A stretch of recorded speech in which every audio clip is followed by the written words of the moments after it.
Invasi Rusia ke Ukraina sampai hari ini masih berlangsung dan perang masih berkecamuk di wilayah Ukraina. Namun, melihat sikap sebagian besar masyarakat Indonesia, kita dapat melihat melalui jejaring sosial, baik status maupun komentar, bahwa sebagian besar rakyat Indonesia mendukung invasi Rusia kepada Ukraina.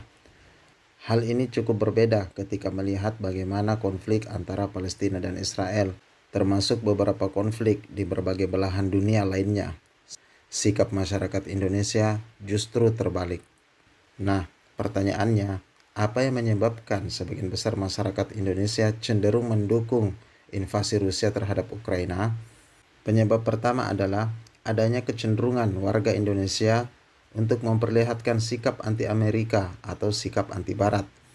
Jejaring sosial berhasil menunjukkan hal-hal yang tersembunyi selama ini di benak masyarakat Indonesia. Mengingat di era digital seperti saat ini, siapapun bisa berbicara dengan leluasa di media sosial. Sentimen ini sering membandingkan bagaimana reaksi warga Barat yang enggan menunjukkan dukungannya kepada Palestina, namun justru mengecam Rusia.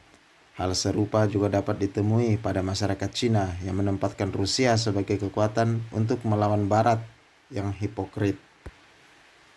Kedua, adanya kecenderungan masyarakat Indonesia untuk mendukung pemimpin negara yang dianggap kuat.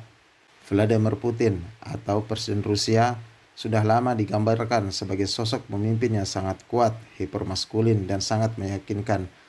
Sementara di satu sisi, Presiden Ukraina Zelensky digambarkan sebagai hanya seorang mantan komedian yang tidak memiliki kekuatan apa-apa.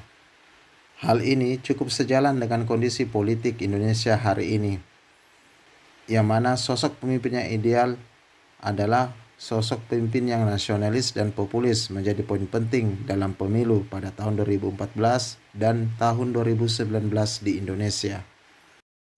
Ketiga adalah faktor agama. Beberapa tahun terakhir terdapat penggambaran Rusia adalah sebagai aliansi dari Islam. Bahkan terdapat asumsi yang menggambarkan Rusia sebagai bangsa Rum, yaitu bangsa yang akan beraliansi dengan Islam di akhir zaman. Hal ini memperkuat ramalan-ramalan tentang akhir zaman. Sebenarnya hal ini terlihat bertolak belakang, mengingat sejarah Rusia yang komunisme, sementara Indonesia didominasi oleh Islam. Terlebih lagi, Indonesia memiliki sejarah yang cukup negatif dengan adanya sejarah PKI di masa lalu, dan hal itu masih menjadi wacana di masyarakat Indonesia. Komunisme sendiri masih sering dianggap sebagai anti-Islam oleh masyarakat Indonesia. Terlebih lagi, aksi-aksi militer Rusia yang terjadi di Afghanistan pada tahun 1970-an dan di Chechnya pada tahun 1990-an. Reaksi masyarakat Indonesia yang cenderung negatif terhadap Rusia terjadi pada saat itu. Namun, perlahan mulai bergeser dengan munculnya media-media yang didanai oleh pemerintah Rusia untuk menggambarkan Rusia yang non-komunis dan pro terhadap Islam. Salah satu aspek pendukung lainnya adalah dengan memberikan beasiswa kepada mahasiswa beberapa kampus di Indonesia untuk dapat belajar ke Rusia.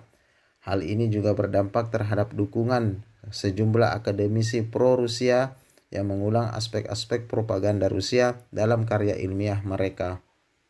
Namun, apapun alasannya, perang tidak dibenarkan karena hanya menyebabkan korban jiwa dan kerugian.